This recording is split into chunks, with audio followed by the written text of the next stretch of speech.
உங்களுக்கு இளையராஜா பிடிக்குமா? ராஜாவோட பாட்டு தான் வாழ்க்கையில எல்லாமே அப்படின்னு நீங்க நினைக்கிறீங்களா? அப்போ இந்த கவிதை உங்களுக்கு தான். மறக்காம சேவ் பண்ணி வச்சுக்கோங்க.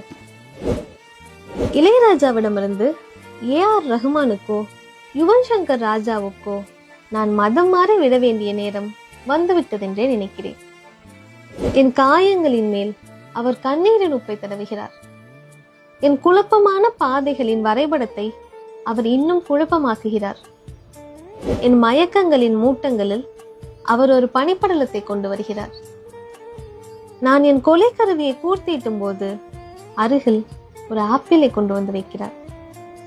என் பழைய காதலிகளிடமிருந்து தப்பிச் செல்லும் போது அவர்களை இன்னும் வசீகரமாக்குகிறார்.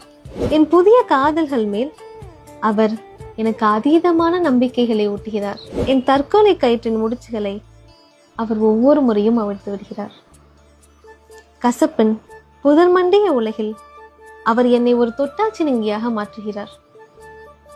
நான் ஒரு துரோகத்தை செய்யும் போது அவர் என் கைகளை நடுங்க வைக்கிறார்.